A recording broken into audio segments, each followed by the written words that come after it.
Hello and welcome back to the Here, There, and Everywhere podcast. I'm your host, Jack Lawless. Today I'm thrilled to be joined by the incredibly talented Bill Wurtz. Bill Wurtz is a genius songwriter, musician, video producer, and internet personality. You may know Bill from his iconic songs that are loved by millions of people around the world, or from his viral animated YouTube video, History of the Entire World, I Guess, that now has over 150 million views. Today, we're going to be talking about Bill's music and his creative process when it comes to songwriting. We'll also be discussing one of Bill's biggest musical influences, the Beatles, and in particular, the incredible talent of Paul McCartney. Plus, we'll be talking about the recently released Get Back docuseries and getting Bill's thoughts on this amazing behind-the-scenes look at the Beatles. So let's jump right in and welcome Bill Wurtz. Hey Bill, thank you so much for coming on the podcast. It's an honor to have you. How are you doing today? I'm cool. Yeah, thanks for having me on. It's going well so far, I think. So Bill, I have so many questions I'd love to ask you about your music and your art and how the Beatles have influenced you. So I'd love to start at the beginning, if we can. Do you remember how you first heard the Beatles? Yeah, well, there's this rumor, that goes around about how they're like really good and how they were really, really, really, really, really popular and also really good. So I don't remember where I first heard that rumor. It was sort of in general, everyone always kind of seems to be aware of that. I think at one point one of my friends sort of commented, just sort of said like, no one seems to dislike the Beatles. It's like, they're the one thing that everyone seems to like. And I was like, huh, that's interesting. And I didn't even get a chance. I never really got a chance to get into it until a little bit later. But yeah, there's definitely a persistent rumor always that they are the most famous thing in the world and also really, really good, which is, hopefully, ideally, that should always be the way it is. But they tend to stand out. I think most people generally tend to say that. So that's what I always was hearing about them, which of course is very intriguing. Of course, the Venn diagram of popular and good. They're like usually the shining example of where that comes together in the right way. Oh, definitely. And do you remember your thoughts when you first heard their music? Well, I'm sure there were certain ones that I had already heard that I don't, that like I had always known, you know. But it was a while before I actually really got into some of it. Finally really got into it. Yeah, I don't know. Certain ones. Yeah, I think Hey Jude might have been one that I knew from ages ago, you know. Hey Bill, this completely slipped my mind and I'll edit this out of the podcast, but do you happen to be recording your vocals on your end? I could. It's not. I don't think it's going to be that good. How does is it really a nightmare right now? Do I sound like a nightmare right now? No, not too bad, but just usually the quality sounds better in post-production if you were to do it on your end. I agree. I am running the fan in the background on purpose because I kind of don't want it to be that good. Although I know that Zoom is occluding the fan. I've never heard directly what I sound like, but from I've gathered that actually it's not a total nightmare. I don't want it to be that good because I don't want to be under a lot of pressure. Oh, that's fine. I Yeah. actually wish it could be an in-person interview. That's what I wish, and that's what's been holding me back from doing a lot of these shows and interviews because I just have been waiting for the chance to really get into in-person interviews because I really think online interviews are like a total nightmare Mm, just because of the delay alone. It's like an extra half second or three-quarters of a second between what I say and when you hear it. yeah. That really puts a damper on the conversational flow. But everyone's used to that because everyone communicates this way. But it's a real huge difference if you're actually in the room. But time Mm. goes by and you got to live your life and you can't let that stop you. So you know, I think just whatever, just go with this. I think, Yeah. and I don't think you should cut this out either. Okay. Yeah. I really don't. Yeah. I will keep this in. Absolutely. That sounds great. I like that. All right. So when you listen to the Beatles, how does their music compare to contemporary music? It's good. I mean, it's a slam dunk for the most part. I mean, they did good. Can't deny Mhm. it. You know. Yeah. Yeah. In general, it's I actually what I'd like to do a lot is I just sort of pick a year between I don't know 1900 and the present, and I just go to the top charts of for the year, and I just listen through, and it's a delight because you usually find a lot of great stuff. And honestly, I've been doing that so much that it I almost can't tell the difference between listening to the 1930s or the 2010s. Like it really all feels the same to me. I mean, there will be different aesthetic qualities, but I certainly don't. You'll never catch me saying like, "Oh, music is worse now than it was then." It's like I don't see it that way at all. So, but yeah, Beatles is definitely a slam dunk for sure. And there's like screenshots. Well, it's not really a screenshot, but there's photographs of the top five. For the week, top five Billboard songs at a certain moment in like I think February 1964. All five of them are Beatles songs. Yeah, yeah. And it's if that doesn't, I don't know, maybe I'm different than most people, but that puts me into a jealous rage, thinking like, oh my god, if that's possible, when can I have that? I'm sure a lot of people have had that thought before, but it's just madness. They did good. They did good. I feel that exact same way when I listen to the Beatles. Like when I hear a good Paul McCartney chorus, I'm like, "Oh my god, I Oh my wish I gosh, could do that. I wish I could write that." yeah, Like I don't really know why I get jealous when I hear that, but like you said, it happens. yeah, it's pretty special. So, how did you become interested in writing your own songs? Oh, it's oh my god, it's just what you want to do. It's just what you got to do. I mean, it's just what you got to do. It's just a I don't know. I can't really I don't know. It's like how did you get into eating chocolate? If you've ever if I mean if you like chocolate, if you've tasted it, then it's like yeah, right. Of course you want to do that. It's probably actually a terrible analogy. It's I don't know. It's just obvious to me that it's just where you want to be and what you want to be doing. And your songs in particular have been popular for pretty much the entire social media age, from Vine all the way up to TikTok. And your work has gone viral so many times.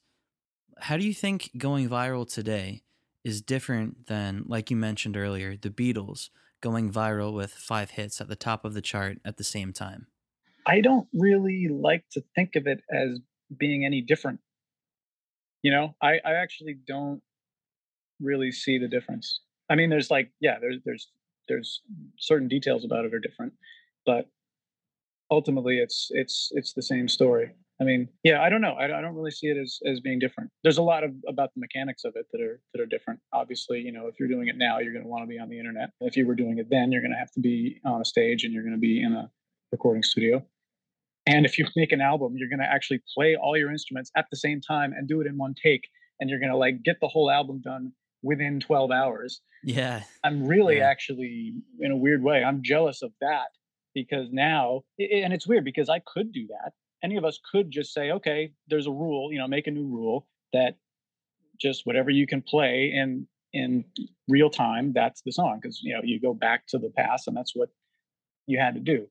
But it's no one ever seems to be able to hold themselves to that restriction because we have the tools that we have. So you want to go in and do a million things and load up a million instruments and do a million takes and tracks and this and that. So it's like, yeah, I get so jealous when I find out that like those early records were recorded in just like one session. hmm. Yeah, the rules are so different back then. And how popular do you think they'd be if they started out today? Well, everything's different, so things would be different. They wouldn't be, wearing suits on a stage. They wouldn't be doing it quite the way they are doing it. They might not even be working together because the way that it is today, it feels like a lot of people are better off just going it alone because we're also isolated and because I don't know. Actually, no, maybe it's just me who's isolated. Yeah, things are different in different time periods. So everything's different. But I mean, those guys would have found their way for sure. I mean, those are pretty special guys. And if they met each other in school like they did, they would have really had something special going on, and they would have made it work. You know. To bring our conversation back to songwriting, what's the most important aspect of songwriting to you?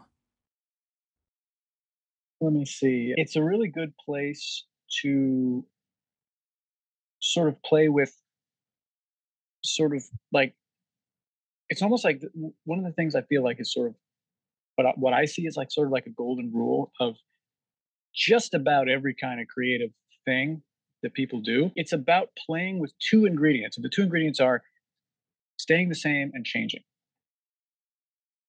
So to play with those ingredients, another way to say it, I say this all the time, but making patterns and breaking them. Make a pattern, break it. That's the game. That's pretty much, from what I can tell, that seems to be like the real holy grail about, it seems like just about everything creative that you might want to do. It seems like that's the magic thing that you want to be doing. And songwriting is like a super fun place to explore that. Hmm. Super fun place to explore that. And which aspect do you find the most challenging? Is it breaking that pattern? No, no, no. That's the fun part. I think. Well, here's the thing. Music is weird. It's kind of like it's really this like this sort of like magical like sort of unattainable thing until it wants to land on you. It's one of these things like, you know, you can't, the more you try, the harder you try, the less it's going to work. It's one of those things. Like again, like most things or most creative things, it's like you never seem to get it when you really try really hard. So that can be really frustrating, especially if you want it really bad. Because if you want it really bad, obviously you're going to you're going to try. You're going to find yourself trying pretty hard, and then you're not going to get it. But then, if you can relax enough to like, let go of it a little bit, then that's when it will come to you. And sometimes stuff comes to you in a dream, which is even crazy. And you got to scramble to catch it. But it's really like it's really mischievous like that. It's a really mischievous sort of angelic force that really it's like it wants to be appreciated. Like it wants to blow your mind. It wants to come to you. So if you're trying to force it to come to you, it never will. You have to let it come to you. And and it seems like most songwriters know this. Like we all know about that time when the song just comes so fast. Some of the best songs, they just are pretty much written in real time almost. Like they're just written so fast and it's effortless. And other times, you just gotta, I don't know, you gotta just wait in the trenches, and it never seems to come. But eventually it does. It doesn't mean that those songs are going to be worse. It just means you want it so bad and you're trying so hard and it's just not working. And then eventually you can settle down enough that I don't know how you get out of that, but eventually you do. But yeah, that can be frustrating. And when you're writing your songs, are you ever actively inspired by the Beatles? Because I know that your song, Here Comes the Sun, actually shares a title with the Beatles song. So I was curious to see if there was any inspiration or correlation of that. I kind of I don't know that one was started so long ago. That was I was like on a subway train like with a pad of paper, and I was just, this was so many years ago. I mean, I was really trying to, I hadn't actually had not really gotten it together that much as a songwriter. Is that true? No, I actually did write a lot of stuff before then, but I don't know. It's just one of those things. I mean, I suppose I was aware that that's a Beatles song. I was also aware that that's legal to use to use titles as long as it's not like too distinctive. Which I hope that is yeah. You know, I don't know. I came up with just the title line and a few more things. I think some of the verses too, but that song has been sort of kicked around for so long. My song Father Comes the Sun. It was yeah. That's one of the ones that was sort of on the shelf for a long time, and I came back to it and worked on it. It's sort of been through so many different things over the years, and it kind of ended up being sort of one of the most important ones on the list for a long time. And I couldn't not do it, so I had to do it. I do regret sort of that it has that title, but it just sort of worked its way up to like sort of the best thing in the list in a way for many years, and it was kind of untouchable in that way because I didn't want to go near it because I didn't want to screw it up. But then I had to do some system updates and stuff, and it was a long time in between producing stuff. So when I eventually got back to it, I don't know, that one stood out as like the right one to do. So I wasn't going to not do it, but I was a bit self conscious about the title. So when working on songs like that you've had for a while, how do you balance working on that song and letting the creativity come to you? You know, let's see. I don't know. I have this. Well, I mean, it's so weird because it's really weird because when things are working well, it's so easy, you know. And when like, but if you want it really really bad, it tends to just get stuck. But I have some tricks. You know, I mean, one thing I always do is I sort of touch the door. That's sort of my trick to sort of reset. I start the click if I know that if I know the tempo already, which I should, and I have a certain amount of it. I do the run throughs. Like I walk over to the door and touch the door handle and come back, so that sort of resets. And then I start just playing through it. Playing through as much as I have, just in order at tempo. It's important to stay at tempo because if you don't have the tempo locked in when you're writing, you tend to drift a little bit faster, and then you get like a tempo crisis as it goes through. What am I saying? Yeah, you do a timed run through, or you just do a run through. At tempo, and then right at the moment where you get to the end of what you have, that's where you have to just listen really carefully and just wait for whatever strikes. And it's sometimes it's not much. Sometimes it's like you really don't know. But then you just sort of kind of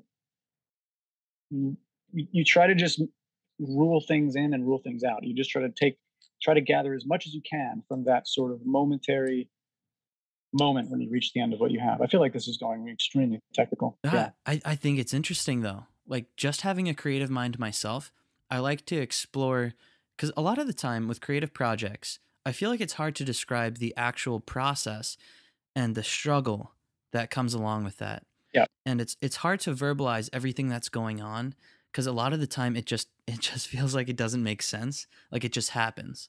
So I I really know. think it's fascinating to have these conversations, and everything you're saying definitely resonates with me too. Like your reset process. Sometimes I feel like you do just have to walk away and come back. Course. Yeah, and the longer you walk away from it, the more likely you are to come back and see it clearly, which is unfortunate because who has time to waste? You want to get it done quick. So, but when you're in it and there, I mean, yeah, you have to do that run through from the beginning because if you get stuck right at the part of the song that you most recently have, like if you get stuck at at the end of what you have and you keep trying to find your way to the next section, you're going to lose perspective about how it actually sounds in the full run through. So you have to always do the run through. And the run throughs are always much, much higher in quality the longer you've been away from it. So if you're drilling it into it and trying to figure it out, and then you go to lunch or something and then come back, it's definitely going to be more likely to give you the right answer when you come back. But like I said, who has time to waste? So it's annoying because like the more time you spend away, the more clearly you'll see it. But you Yeah. don't always have time to like just keep taking long breaks all the time. Yeah, I know. Like especially if you're on a schedule for releases, because I know when the Beatles were recording, Yeah, they were on a really tight schedule to put out a new album yeah, like every few months. And sometimes I feel like they would have benefited from a little more studio time with each recording session, which would have gave them like another chance for their new ideas to really ferment and come into their creative process. So, do you find that sometimes? Do you have a schedule for yourself? I sort of go back and forth. I mean, I sort of having too much time is a massive curse. It's a massive curse. I mean, it's a death nail, really, for me. It certainly can be. So, I spend a lot of the time, like over the years, like there's always a time where I just go into panic mode because I'm suffering too much from my own happens when you have too much time, like just drowning in whatever, my own obsessiveness or whatever it is. So there's always eventually I will absolutely just hit rock bottom and just snap and just demand an absolutely rigid breakneck schedule. And it only works a few times I mean, it only works, I don't know, that kind of thing only works once every couple of years because but, and that's good too. It's really powerful to have a very limited amount of time, but it can Mhm. be really painful. I've never really solved that problem. I go back and forth between very rigid and absolutely nothing at all. And there's sort of a lot of pain both ways, honestly. And I've never really found an answer.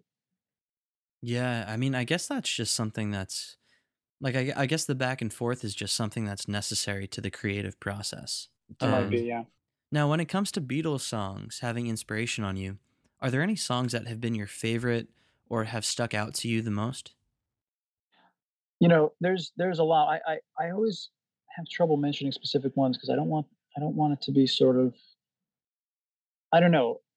I sort of have trouble mentioning individual ones. I can tell you that there's significantly more Paul McCartney solo songs that have made it into my, lists.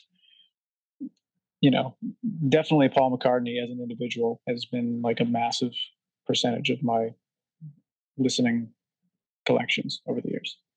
A few Beatles songs are in there, mostly Paul songs, but a few Beatles songs would make it in there. But it's vastly more Paul songs, and some individual John songs I think might be in there. And which Paul songs are the most important to you? Do you have any to name? I actually went ahead and tried to make the most comprehensive list that I could. I'm a bit shy about singling out any particular ones because it's a very sensitive thing to name songs because you never know what I never know what I may be hearing in some songs and other people may hear it a different way. And, maybe I'm hearing only a certain part of it. Maybe I'm only hearing a certain aspect of it or whatever. So it's tricky. I do think I have the list right in front of me, but I'm assuming that a lot of these will come out if we keep talking about it. But I approaching it like, what's your favorite? That method will never work for like Mm. getting me to say anything. I found it's just too, maybe I have a mental problem or something, but it just No, never it it'll makes never work sense. because the whole point of songs is to change and to be different from whatever so if you had a favorite, then next week it won't be your favorite because it was your favorite before and then a new one will be your favorite. Yeah. What can you do? So, how has Paul McCartney influenced you and your songs? Well, the thing about Paul, and he's not the only person to ever do this, but he really seems heroic in the sense of a couple of things. I mean, just the dedication. I mean, he's into songwriting like it's his religion, like it's really like the holy thing to do in life. And you really get the sense that he's going to do it forever. Actually, what I mean by that is, if you go back in time 40 years, you would say that. You would say you really get the sense that this guy is going to do it forever. So fast forward to now, I mean, he has done it forever. I mean, but he's still going to keep doing it. But so that's good to know. I think there was a story about. I think one of those first times he went up to Scotland, like after the Beatles broke up. I think he mentioned. I think this is true. I think he forgot to bring a guitar, or he just didn't think to bring a guitar, and I think he regretted it because he was thinking like if he doesn't keep doing the songwriting, he's afraid he might lose it. So I think after that, he remembered to like always make sure to stay in the game. And the other thing that really stands out to me, you know, it's he's a really good sort of hero to have in terms of what you can get from writing before you produce. And I mean that particularly in like the post computer era, because when you're producing on computers, it's really easy to just say like a lot of people write this way. A lot of people just jump into something that automatically is going to be 8 bars, 8 bars, 8 bars, 8 bars, and it'll be like 8 bar loops and stuff like that, which is good and fine. And like perfectly great stuff happens like that, and you don't want to not do that. But to a certain degree, you need the freedom to like on bar 6.5, grab your backpack with all of your best songwriting tools and jump off the bus and start wandering wherever the hell you want to go. And as long as your backpack is well packed with your songwriting skills, then you can just take a tangent and a detour and still keep the song secure and safe. And if you end up counting the bars of that last section, it'll end up being like 9.5 or something. But it's because you go at a certain point, you're acting like you're doing an 8 bar phrase, but then somewhere in the middle, you just grab your securely full backpack of songwriting abilities and just get off the bus and just do it your own way. And you're safe and strong because you have the tools to do that. And you can play this game where time passes by, and it's like, and he does this better than anyone. Maybe I can name some examples of places where he's done it, but it's this trick where like he's constantly playing with whether you think you're on bar 3 or bar 4 of the phrase, like just by using the chords in a certain way and like having the melody feels totally natural, but it's almost, there are certain songs that do this constantly all the way through. It's like at every given moment it almost feels like you're superimposed between two worlds one of which you're on bar 3 and the other of which you're on bar 2. But it works the whole way through, and it's like it so that's a really special thing. So he's definitely a hero of that kind of stuff, and he'll just do it over and over and over again. He's really, really good at doing that. It's fantastic to know that there's sort of an infinite well of of that. He really nicely proves to someone who's interested in this kind of thing. He very nicely proves over and over again that that fun game is always available and it's infinite, and you can just keep doing it for your entire life. I hope I didn't explain that in too musically technical a way, because it's really I hope that made sense. Yeah, no, that absolutely makes sense. Because with Paul, I feel like, well, first of all, I see a lot of what you just explained about Paul's work in your own work. Like, I mean, your Nice. songs do that exact same thing very well. Because when listening to you, your songs take you down one road lyrically, melodically, and structurally, and then it makes this left turn, and but you feel like you're on the same road, kind of, but it's like a different textured road. At least that's my interpretation of some of your songs. Same thing with Paul. Paul can take three 30-second songs and stitch them together into one song, make you feel like it's the same song. But at the same time, you get to the end and you wonder how you got there because the beginning of the song didn't start like that. Yeah. Is that the most inspirational aspect of Paul's songs to you? Actually, no. The stitching, no. I personally, and I hope I don't, offend anyone by saying this, but I'm far and away more interested in the beginning to end writing. I don't actually find that stitching of pre-existing things works too well. That's just me. I don't find that to work too well. I'm more very much about beginning to end, and you'll never really know what's going to work at bar 10 until you've actually written the first 10 bars. Generally, yeah. So that's and I don't know. That's usually where I'm coming from. Yeah. I'm just trying to think of a Paul song that does something like that. Like maybe I Will. Yeah. I know that goes through a couple of changes.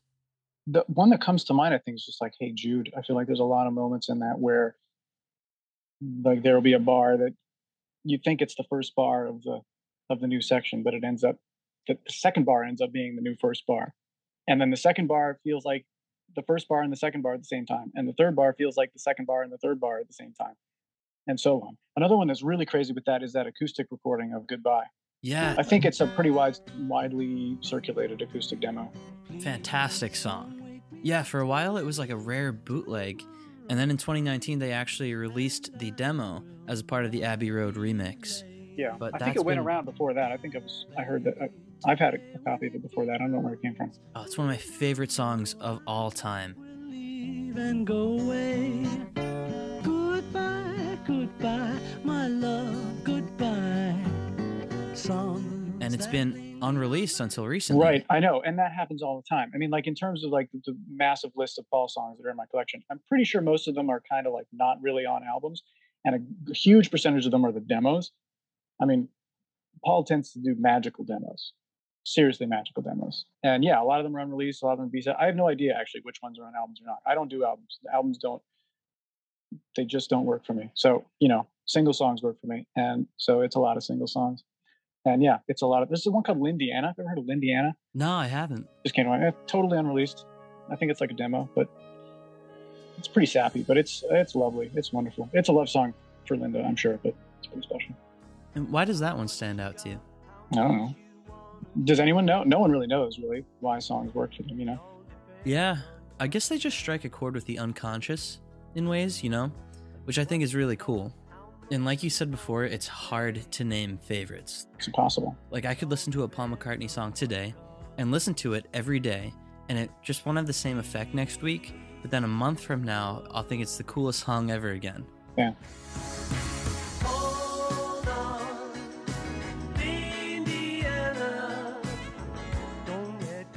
Have you seen Get Back? I have. What'd you think of that? I had a great time. I had a very great, deep, thorough time watching that. It was really a great thing that they did by putting that together. Yeah. And what were your thoughts when you first watched it? Many, many, many, many, many thoughts. Many, many, many thoughts. Definitely, it's a gift. It's a gift to see those guys, hanging out, rehearsing, working through things, and I mean, it's. I feel like musicians and music producers especially love to watch that stuff because it's, in a lot of ways, it's, it's just great. It's really, I mean, yeah, what can I say? Obviously, it's great to see them just goofing around and being serious and, just doing what they do. And but it's like 8 hours long, so you really do feel like you get to know them at the end. It's really special. And after watching their creative process happen, are there any comparisons that you can make between their process and your own process? Sure. Yeah. I mean, yeah, of course, absolutely. Yeah. I don't know what I can say. There's so many special things to see in that, and just the goofing around. And again, this is like what Paul said recently, or a couple of years ago when it first came out, or no, when it was first being made, was the reputation of that time period had sort of started to loom large in a negative way, because I think there was another documentary before that used the same footage that was pretty much a downer. It's like about the breakup, and now it was a real downer, and it included all the bad stuff, And Paul bought into that. He was afraid that like it was just a bad thing, and then Peter Jackson came.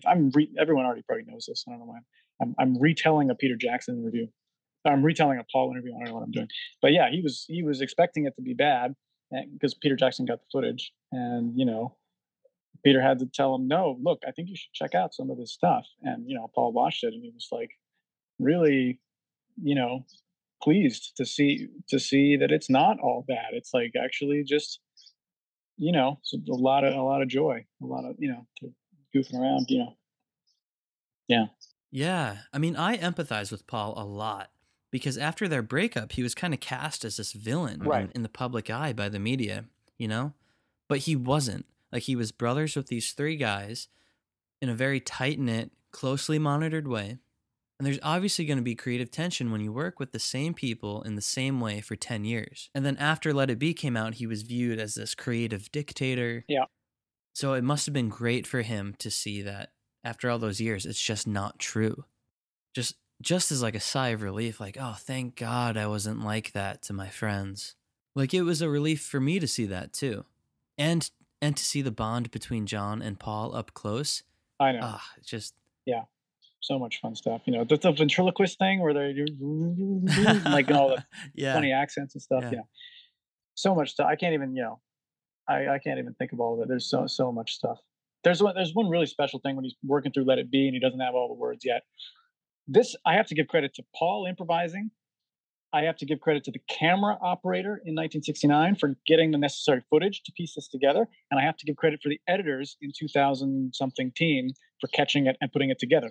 But he's improvising, and it's where the lyric would have gone, there will be an answer, let it be. But instead, he glances over and there's this tabloid magazine sitting on the table called The Record Mirror. And he goes, read the record mirror, let it be. And they superimpose, they put the shot of that. It's like they nailed it. He nailed it in the improv. The camera guy got it, and they nailed it in the edit in whenever they edited it. And that. Yeah, that was pretty cool. Yeah, man, it makes me so happy to talk about these moments, you know? Like, they are the heart of creativity. Just genius. And they mean it. They mean it, and they're genuine as hell. Like, there's never any moment where any of them was trying to get on. Like, all right, well, what should we do? Like, what do people want to hear? What would sell the best? There's never a single fiber of any of them that is going for that. They are completely the real deal all the way through from beginning to end, which is somewhat unique. I mean, it seems like most people don't stay that real, like all the way through. And I'm reminded of I think there's a time near the beginning. I think Paul said this. They tried doing commercials and stuff like that briefly. I think they did. I don't know if it was Coca-Cola or something. They did something for. Might have been Coca-Cola. They did something, and they all just immediately, like they immediately were like, no, that's it's not right. It's I don't know. And they're just. I mean, yeah, they are influencers, not influenced. You know. So that's really, yeah, that's a really precious thing. All of them, all four of them, all the way through. You know.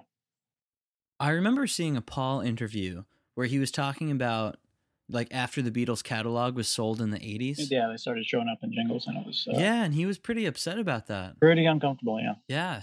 That's what happens when I mean, that's the thing. You're young and you sign the contract, and that's what happened. From what I understand, that's pretty much why that happens. It's just it got kicked down the road, and ultimately the reason for that is because yeah, you sign a record deal in the beginning, and then it changes hands, and da da da da, da, and then Michael Jackson, and then so on. Yeah. And to loop back in what you were talking about before, the difference between a song coming to you out of nowhere and one you worked on for a while, something that stood out to me in the Get Back documentary was when they were working on the actual song Get Back. But obviously, yeah, that's incredible. They really did. What's really cool is they. It's I mean it's fitting that that's the title of the thing because they really did stick with the entire process all the way through. You see, I think in that documentary, you see every single part of the entire process from writing to rehearsing to production to like every take, including the final take of the song is there with video. Yeah, you get, and by the time like watching that documentary, like that song will be like you'll be sick of that song. It's like there's so much of that song in that documentary. But yeah, obviously the writing moment is super special that they caught that on camera when he's just riffing it. And that first time you hear, what was it? He's like just goofing around with that little tiny bit. There's the first time he ends up making the turn to that other chord. When the first time he brings it back around, and like that's when you know that he's got it. It's always fascinating to see, especially because it's obviously a super famous song. So it's like, yeah, it's pure gold that they got that on camera. Yeah, that moment specifically, it was like watching a biopic of the Beatles, but it like wasn't. It was pure insanity. I was rooting for them the whole time, like, come on, you got it. That's the next verse. Especially because they got really good tricks now to clean up the footage and all that stuff to isolate the stuff. I mean, there was a lot of noise garbage on those recordings. In fact, they did it on purpose. I'm sure you know all this. I'm not telling you anything you don't already know, but they got so uncomfortable with the cameras, which is ironic because they wanted the documentary to be made, but at a certain point they got uncomfortable with the cameras. So they started deliberately turning up their amps and stuff and just playing bullshit where they were trying to talk about serious stuff. But they took it all out in the edit because now they have like AI and stuff to like completely take out what they want. So that's why we can hear it now that you couldn't hear it in the last version of the documentary, like on the Let It Be documentary. Oh, I didn't know that.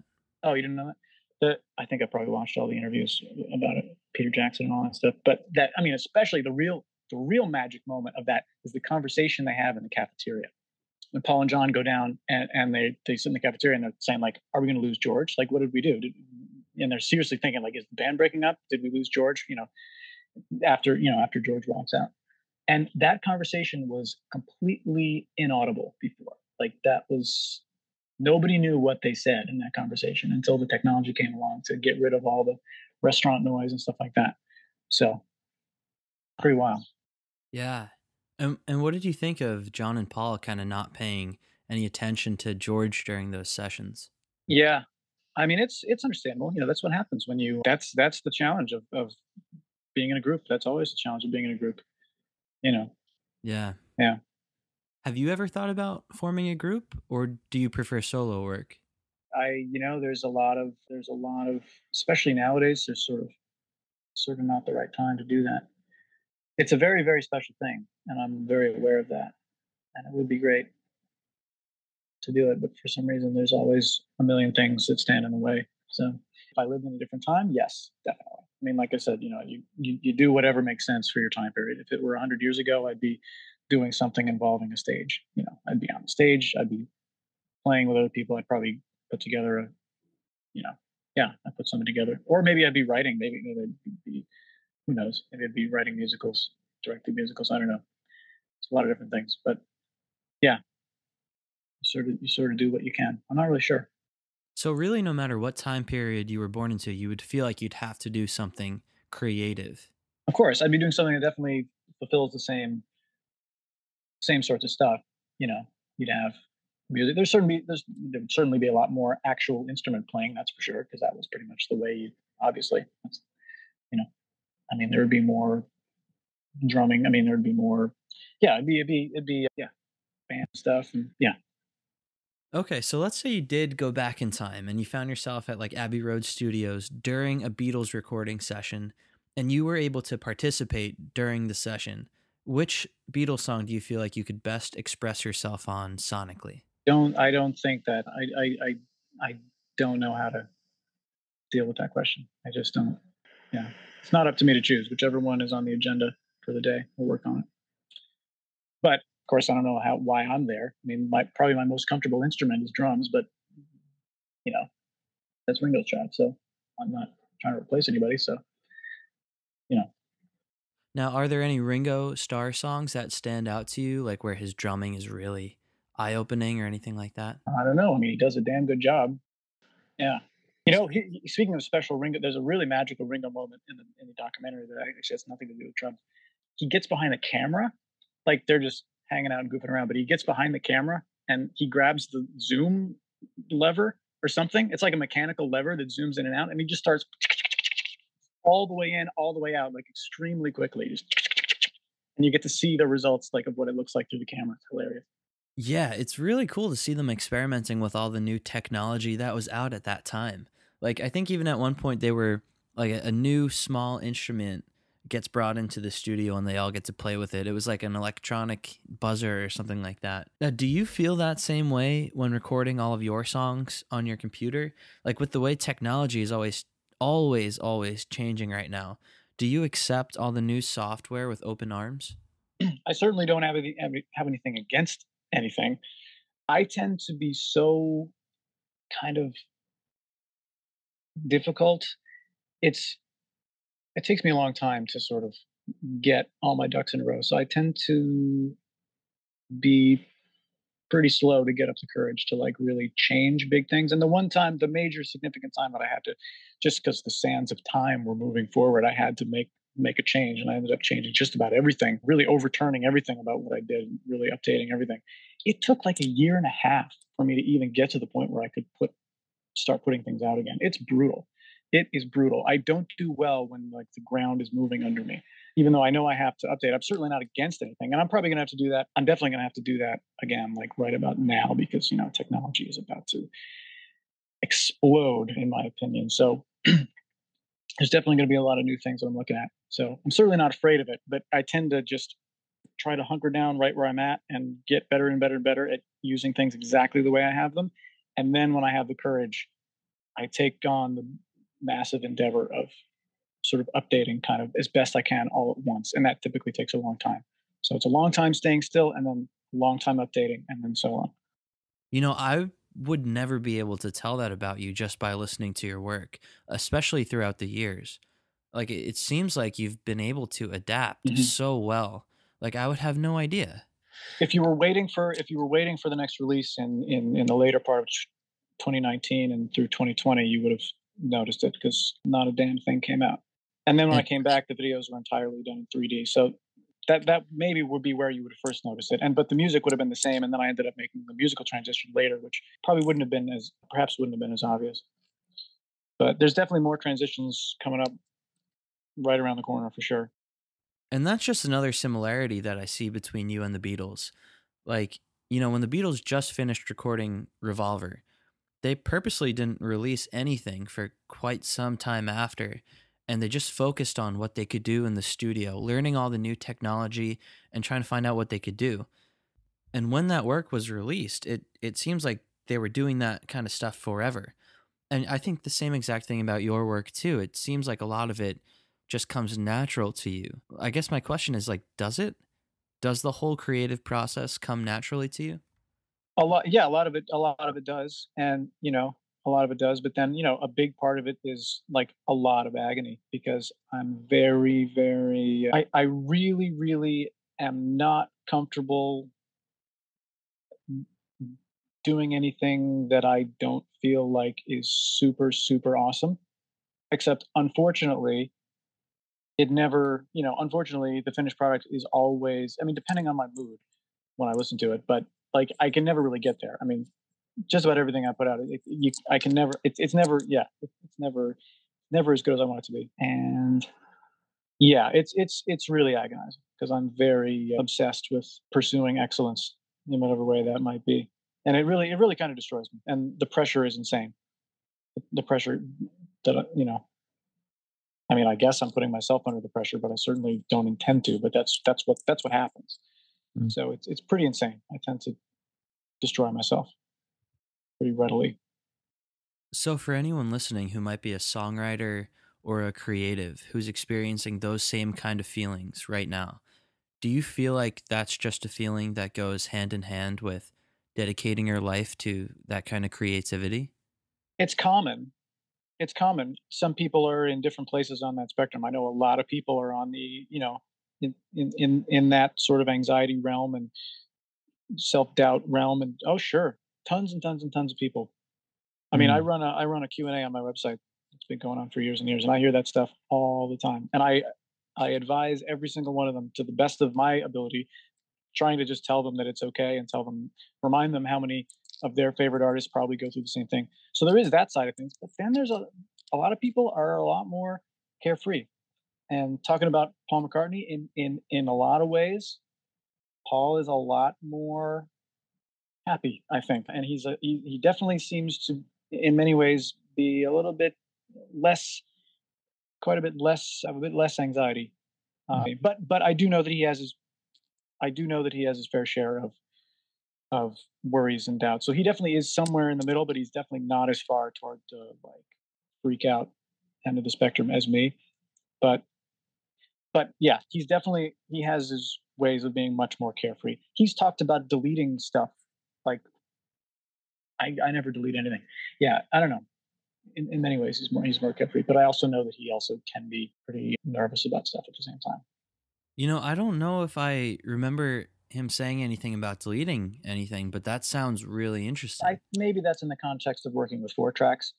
You have to delete stuff on the 4 tracks. Can you imagine working? That's another case of like things being so much easier. Like what are you gonna do? I mean, Sergeant Pepper's on 4 tracks, right? Yeah. That's 4 tracks. What are you gonna do? You record on 2 tracks and then you mix it down and that's it. You can't separate it anymore. And then you use the next track or two and then you glue it together and then you can't separate it. And then if you screw up and it doesn't, if things go wrong, you got to just erase it and start again. Anyway, that's the old days. That's insane. This topic is so interesting to me.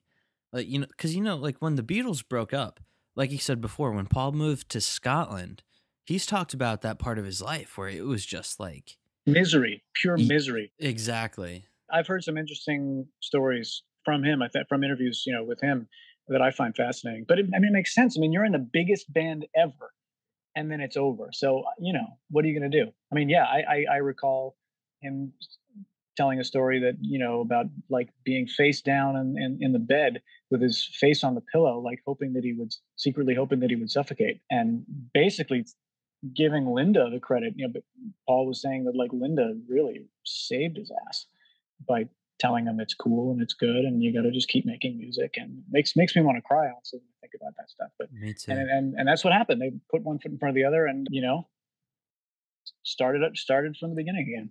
Yeah, exactly. It's serious to think about. What that must be like to go through that. Yeah. Yeah. And personally, I've always looked to that as a huge inspirational story for me too. Not even just creatively, just like you could be at the top of the world one day, and then the next day you're knocked down all the way at the bottom, and it's like right there you have this choice. And that's when Paul decided to start Wings from the ground up. They really did. They really did start from the ground. I mean, like going around and doing those secret college shows and stuff like that. Like yeah, pretty cool stuff. Have you ever thought about doing like a secret college show or anything like that? That certainly is the way that I would want to do it. If I were, I mean, I really wish I could get into doing touring and stuff, but there's so many things are so weird now in multiple ways. It seems like there's so much going against that now. Like so many things standing in the way of doing that more than ever before. First, I'm just a scared chicken to do it. But there's like even more ways. There's even more reasons why, like, I'm scared to do it. But if I did, I would want to do it like really stealth. Like because like you can't. Yeah, that would certainly be the approach that I would try to take. But I don't know if that's possible right now. Yeah, it is really hard right now, especially in light of that whole Ticketmaster fiasco with Taylor Swift the other month as well. Yeah, I certainly wouldn't want to do anything that big. I want to do, and I also, yeah, I would rather play in a place that's much smaller.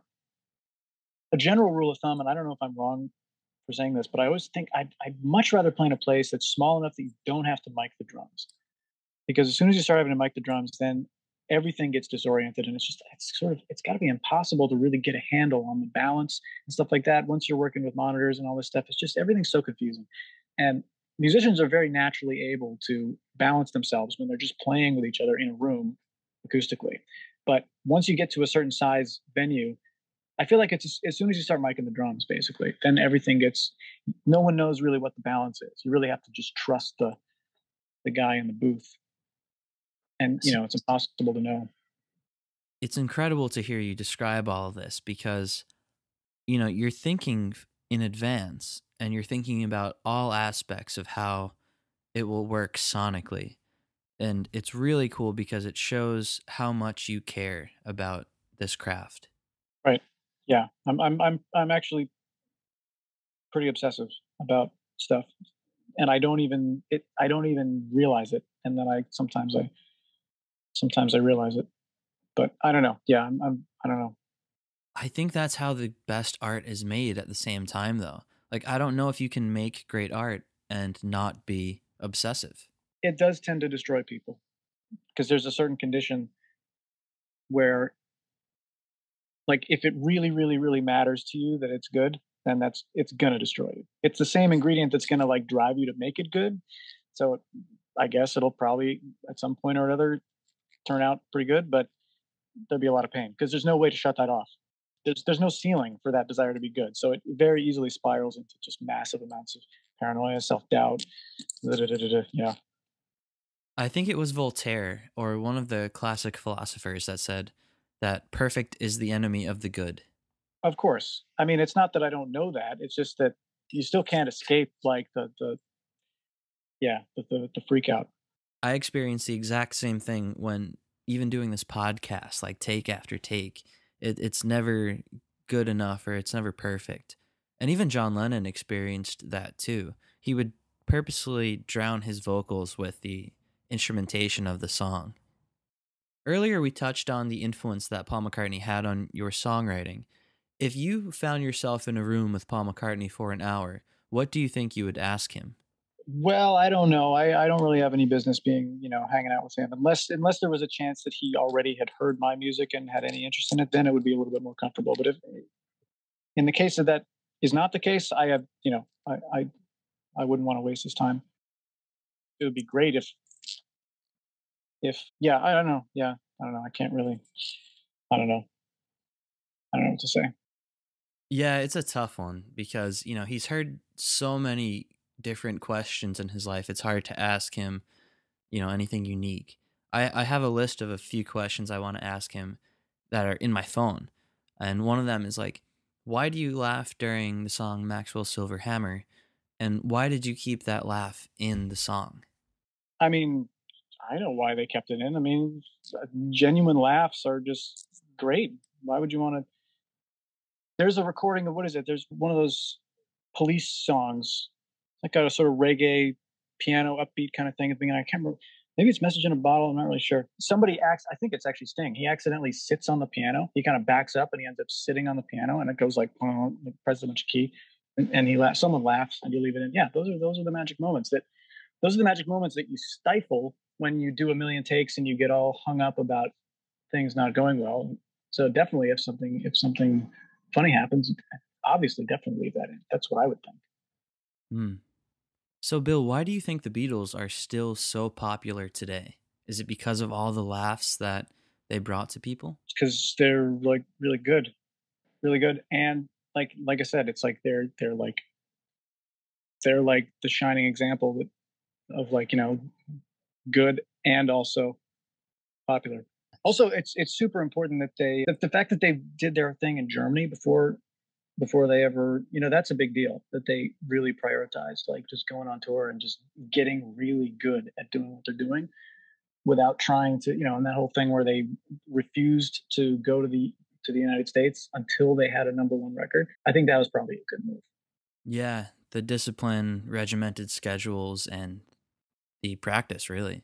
Yeah, I mean, practice being in front of a crowd. I mean, stage time is just the best thing you can do for yourself. You know, they really just put in the hours, and just by the time they got back, to the UK, they really had it together, and they knew how to work a crowd Mm. pretty instinctively. So And that's if you pretty were helpful. to attend one of those concerts, like in Hamburg or pre-US concerts, which part of their show do you think you'd be paying attention to the most? Like the way their guitar sounds, or their dynamics on stage, or how they interact with the audience? It's all I don't know how to separate it into parts, but I tend to be I don't know.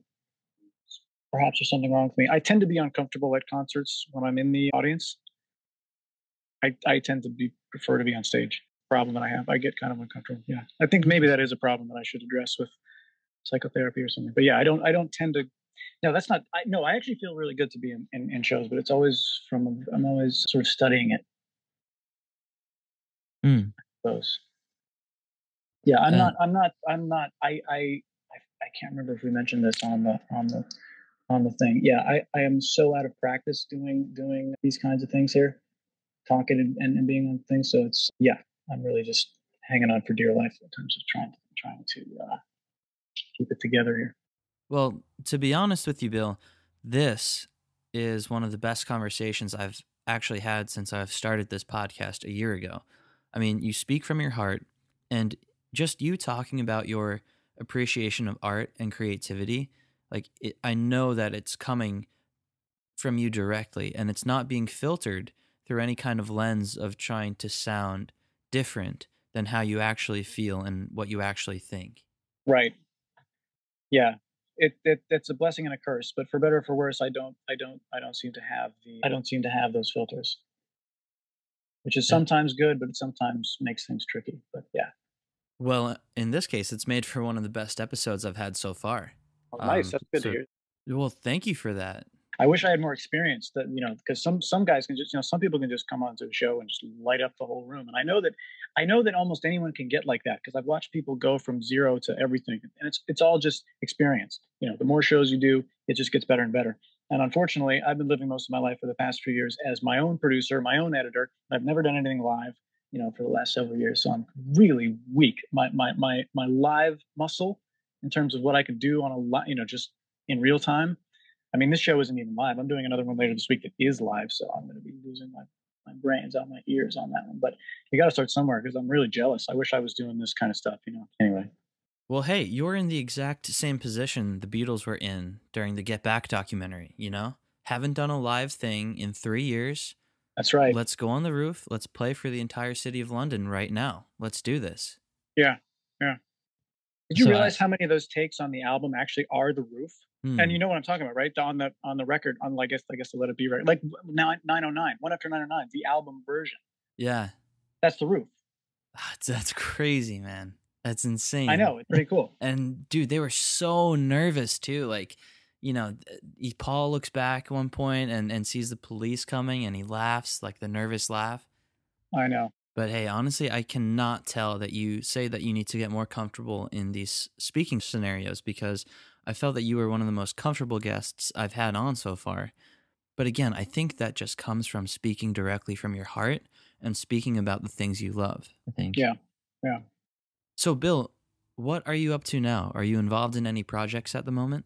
Doing the stuff, doing the thing. I had one of those, breakneck schedules, and then it started to slip, and now I have a scheme by which I've convinced myself that I'm still on the schedule. So that's a bit complicated, but it's going to happen. I'm doing a lot of stuff with graphics and a lot of stuff with. There's going to have to be some technological upgrades again because the world of technology is, I think, about to skyrocket into infinity in a matter of, I don't know, weeks, years. I don't know what we're looking at, but at some point, I'm going to have to take a couple seconds just to see how I can better integrate myself into the madness of the technological world of tomorrow, one way or another. And I have some pretty good ideas for how that might be able to happen, but I'm just going to try to not go down as big a rabbit hole as I did in 2019, 2020, when it took a couple of years before I was even able to get back. So that won't happen. I'm like in the middle of producing a video that's not even that long, but whatever. I mean, I got to get that done.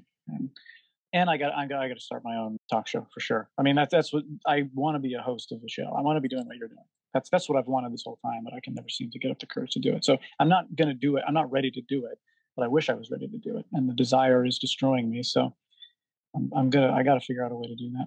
Interesting. Do you have the liberty to share what it would be about, or do you not know yet? I don't know, but that's almost less important. I mean, I don't know. I don't know. The important thing is I want to be talking because, I have a lot to say and I love talking with people. So, and I'm just, I don't know. It's sort of a secret desire that I've had for a long, long time and didn't even admit it to myself. But yeah, a secret part of me wants to be a talk show host. Man, well, I'm so excited to hear everything that's going to come our way from you in the next weeks, months, or Believe me, it's not going to happen because I'm too scared, but I wish it could happen. And so therefore it might.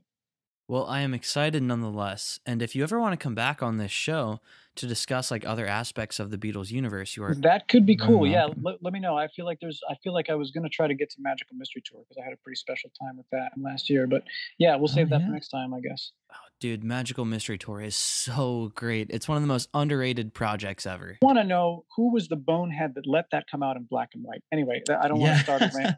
Hilarious, hilarious. There's a scene in that that's based on color. There's a scene in that where the main attraction of the song is that this whole screen is shifting through the color spectrum, and they let the damn thing come out on TV in black and white, and then they wonder why the thing didn't work.